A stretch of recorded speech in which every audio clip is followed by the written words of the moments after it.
আসছি আবহাওয়ার খবরে। আবার দাবদাহে জ্বলবে দক্ষিণবঙ্গ, বাদ যাবে না উত্তরবঙ্গ। বৃষ্টি কমবে উত্তরবঙ্গের ওপরের জেলাগুলিতে। তীব্র তাপপ্রবাহের চরম সতর্কবার্তা আলিপুর আবহাওয়া দপ্তরের।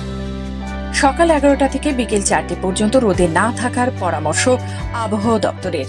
পশ্চিমী ঝঞ্ঝার প্রভাবে ঘূর্ণাবর্ত রয়েছে উত্তর পশ্চিম ভারতের পার্বত্য এলাকায়।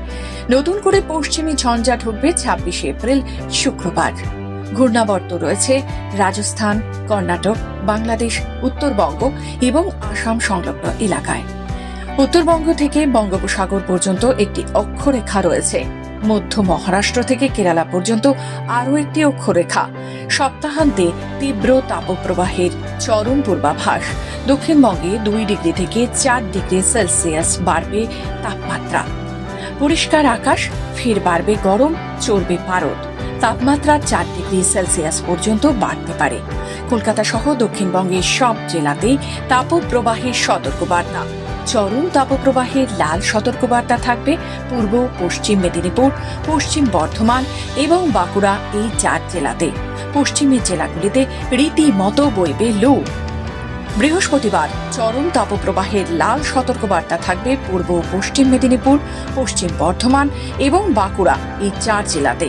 কলকাতা সহ দক্ষিণবঙ্গের বাকি সব জেলাতে তাপপ্রবাহের কমলা সতর্কবার্তা। শুক্রবার ও শনিবার কলকাতা সহ দক্ষিণবঙ্গের বাকি সব জেলাতেই তাপপ্রবাহের কমলা সতর্কবার্তা আলিপুর আবহাওয়া দপ্তরের।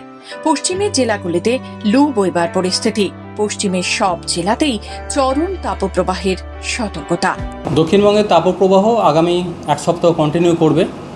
তাপমাত্রা কমার খুব একটা কিছু নেই সম্ভাবনা, বরং গত 2 দিনে আংশিক মেঘলা থাকার কারণে সামান্য একটু কমেছিল তাপমাত্রা। গতকাল পশ্চিমের জেলাগুলো 2-1 জায়গায় রাত্রির দিকে হালকা বৃষ্টিও হয়েছে। যেহেতু সেই মেঘটা কেটে গেছে, তো আজ থেকে আগামী 2-3 দিনের মধ্যে আবার যতটা তাপমাত্রা কমেছে বেড়ে যাবে, আবার প্রায় 2 থেকে 4 ডিগ্রি মতো তাপমাত্রা দক্ষিণবঙ্গের জেলাগুলিতে বেড়ে যাবে।